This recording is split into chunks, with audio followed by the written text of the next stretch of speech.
Welcome to Crushing Kayfabe, a special holiday edition of Crushing Kayfabe. Hopefully the holiday Christmas alligator in the background that my wife gave me is not producing too much noise. Hopefully my noise filter will pick that out, but I haven't named them, so if you got a name for them, post down below. I don't know what to call them, but figured I'd use them since it is the holidays and he's here, and my wife won't let me get a real alligator, so this is close I'm going to get, unfortunately. But we got a Christmas gator. She surprised me with that a little while ago. Holidays are coming up, hopefully whatever you're celebrating, hopefully it's a good one. My family and I have been sick with COVID, which is why we had no show last week. Thankfully, I'm on the mend from that. Man, it's been horrible. We went from having COVID, we went from having flu and strep to having COVID and strep. So, go figure that one. Lots of stuff going around. Everybody is sick, unfortunately, here in Western Tennessee. I'm afraid it's just going to keep getting worse, unfortunately. But happy to be feeling better. Like I said, it's going to be a little while before I'm 100%. But oh well, you know what? The holidays are still here, and we're still gonna have some fun. So, Raiders had a good showing last game. Most points scored by the Raiders in their history, which is kind of wild. I'm not gonna. I wasn't going nuts when they won those first two games under Antonio Pierce's leadership. I'm not gonna get too crazy now. It's nice to see, but the Chargers are nowhere on the level of the other teams they have to play. I think next team they have to play, I think, is the Chiefs, which is going to be a true test. And they got their butt whooped the last time, didn't they? So, or it was actually a good game up until I think the last quarter. So,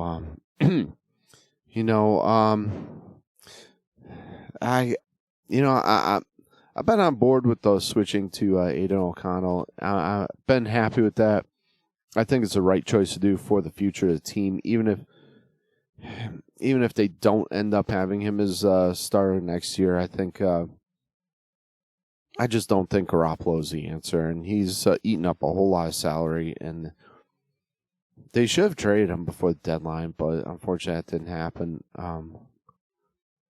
But like I say, he's eating up a whole lot of that salary cap. Like I said, you got thing about AOC is you got to remember that he is a rookie, and that's the thing people don't seem to remember. He's going to go out there and play like a rookie. He's going to throw interceptions. He's going to be inconsistent.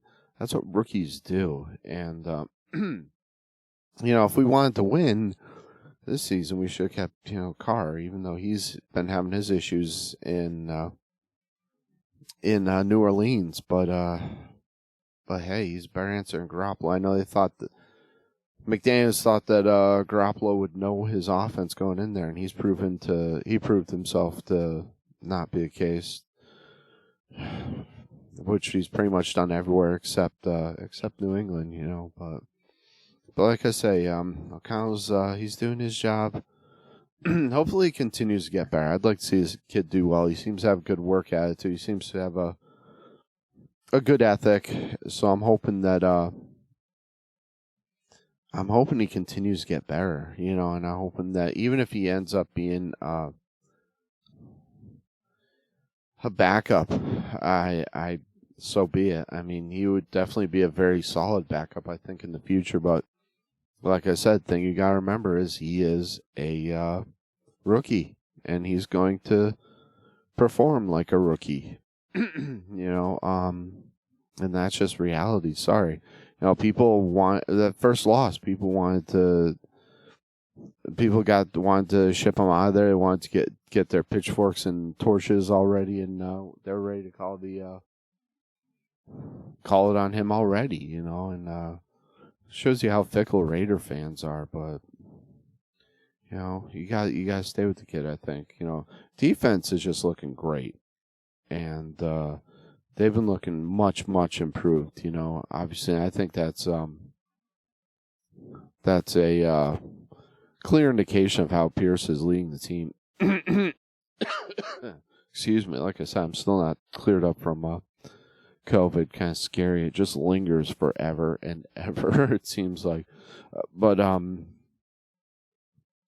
like I was saying, the thing that troubles me this season, obviously aside from McDaniels, but the fact that we don't have a true offensive coordinator in there, and being mid-season, you don't have time to implement new plays. So I kind of like what Bo did, and this is his first time as an offensive coordinator, and he's kind of going in there and asking the players what works. So I'm kind of liking that, but that can only go so far too. You're going to have to develop your own plays that work around those players,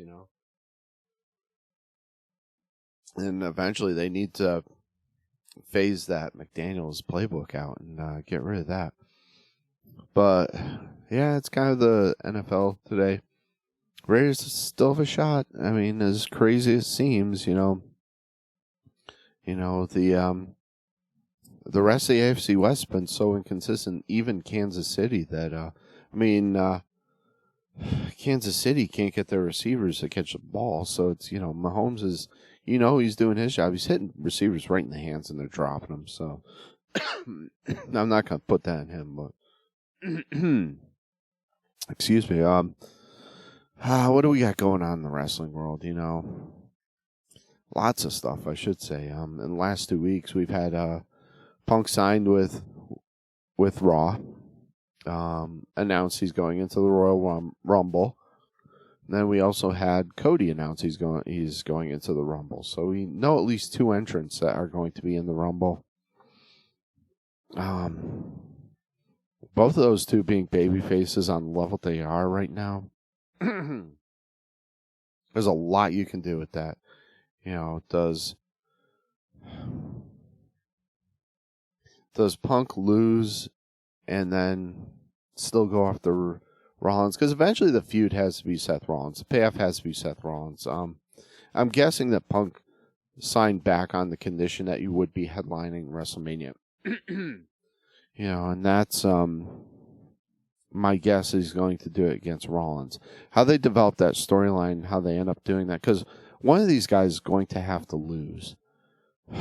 Do you turn Punk heel at the Rumble? Do you have him screw over Cody Rhodes at the Rumble and get his match with Rollins that way? The only problem with that I can see is, where does that leave Cody? And how does he get his match with Roman Reigns? So there's a lot of details to be worked out here, and that's what makes it so much more interesting, because there's a lot of ways you can go with this. So I'm not even sure what pay-per-views are up next. Are we going to involve something with the Elimination Chamber too? I don't know. Because that could possibly give another shot at one of the titles too. I'm wow. Like I said, I don't even want to guess at this point, because you could have Punk lose and still have the Rollins thing happen. There's ways to do that. Escalating that. Have Rhodes do and still lose it, but I think that it's less likely Rhodes is going to be facing off against Reigns without that title shot because of the nature of Reigns' character. That would be my guess, that he would win it unless, like I said, there is some tomfoolery involved and Punk ends up winning it that way. I don't know. I mean, there's a lot of kind of little Easter eggs within Punk's last few promos that the guy loves to mess with people, and I love that about him, because it leaves so many doors open. It leaves so many different ways that you can write the story. And that's one of the reasons why I love Punk, is he leaves so many doors open that you can walk through. You're always guessing with him. Is this the real Punk? Is he really going to be a true babyface? Is it this, that? Because he's planted some Easter eggs that people would kind of perceive as being heel-like within his promos. talking about being a Heyman guy, taking shots at Rollins when Rollins is technically still a babyface right now. That some other podcaster pointed out also that Rollins is kind of doing the same with some things. He's planting some seeds where he's looking a little bit heelish, It wouldn't be that hard to turn Rollins heel. The only problem is, because of his popularity, is it the right thing to do? Would it be right for merchandise? Would it be right? I don't know what his sales are currently, but from a business standpoint, does it make sense? And that's what I think WWE is going to look at, which one of those guys makes more sense. I think if he turned Punk heel, he would probably still have a lot of merch sales. So he's just one of those guys. He's going to be popular. So he might be the option to turn heel. I don't know. And like I said, there's a lot of ways you can do this. A lot of comparisons have been drawn between Rollins' promo and Hangman's promo from AEW. I could see where they're saying that, but also the ones that I see are calculated. I think that there are some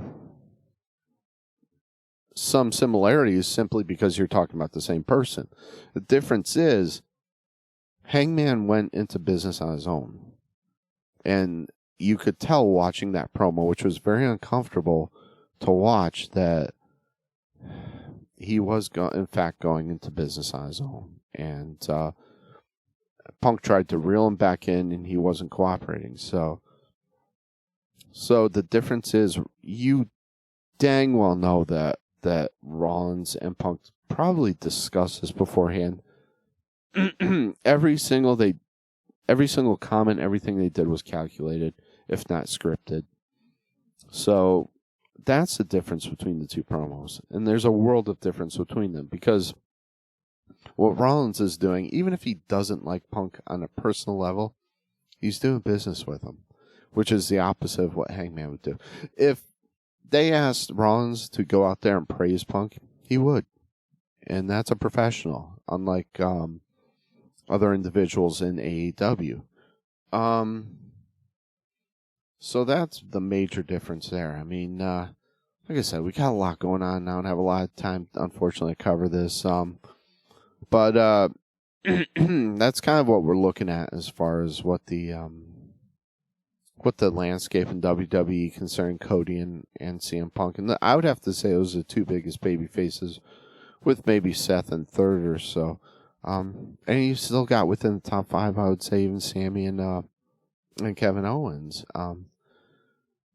It's gonna be fun. It's gonna be interesting. I'm a lot more excited to see what WWE has in store than AEW. That's for certain. The only thing that's really remotely interesting in the AEW right now is the whole Devil Mask thing, and all signs have been kind of pointing to Jack Perry, and that's going to be a gigantic letdown for me. I mean, and surprise, surprise, it's the only thing that's story oriented within AEW right now, really, and that's the only thing that's remotely interesting, because they've been going through this contest and really it's kind of nice, but you have to have storylines along with the whole point system to kind of make things interesting, and they really haven't been doing that, haven't been developing those storylines as much. So it's kind of sad. A lot of wasted talent, a lot of wasted opportunities, and like Punk said, you just don't punch people backstage. It's 2023, But let's see. In addition to that, man, we had AJ come back on SmackDown. Boy, did he ever look jacked. I think he's going to see the same doctor that our Randy Orton is. I never picked AJ for shooting the juice, but I've always been a gigantic fan of his. I always thought that was kind of against his personality, but maybe he felt like he needed a little extra. Maybe he just worked his butt off. I find it hard to believe, though, that somebody in their 40s like that could pack on that much muscle and get that ripped that quickly. Like I said, I could be wrong. I hope I'm wrong, but man, he looked great. I won't, he looked amazing coming out for the save with for Randy Orton, and really really looking amazing, looking in great shape, and hopefully he is. What else we got going on? I'm trying to think. I mean, that's really the most interesting things. We had a new female women's tag team getting the belt last night. It's kind of weird because it's on a Tuesday, the special edition on a Tuesday. It's I get to actually cover Monday Night Raw from right after it happened, which is kind of new to me. But let's see. So I'm trying to remember. I can't even remember who these. They obviously brought up some fresh faces from NXT, but I'm kind of like, which they really didn't develop a whole lot of storyline around. They took it off of Chelsea Green and Piper Niven, who I kind of dug as a tag team, but because I like both of them. Katana Chance and Kaden Carter. I just needed a little refresher in my memory here. Wow. But that's how big of an impact they've made on me. A lot smaller girls. Jeez. You almost have to put them in tag team to make them believable. I don't see them doing anything individually. Aside from that, man. Oh, that reminds me. Liv Morgan got arrested. She got, if I'm not mistaken, she got pulled over and charged with possession of marijuana, and she had some synthetic marijuana too. Where was that? That was in Sumter County. Where the heck was that? That's Central Florida.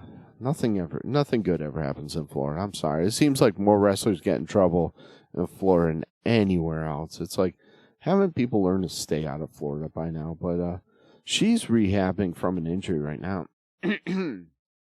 But I'm kind of surprised to see that. I didn't think. I mean, it's not like she was transporting heavy opioids or anything, but still, I wouldn't have pictured her for using any type of drugs. But that's unfortunate.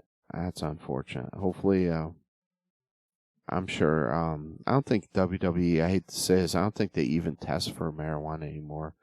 I think they've kind of given up on that. I think a lot of the wrestlers are smoking, and I mean, I've been straight edge for 20 years. I'm not going to judge, but there's a lot worse things they could be doing. But that, I mean, it seems like a lot of the wrestlers used to use the wrestler cocktail, which was a lot worse than that. Combination of uppers and downers and painkillers to get through a day and get through matches. But we'll see where that goes. I haven't heard any latest update on that. Like I covered a couple weeks ago, Tammy Sitch was convicted. I mean, we're kind of in that malaise kind of thing right before the holidays. If I'm not mistaken, I think WWE is going to give their wrestlers the week off of the holidays. I don't even know what they're going to have for programming next week.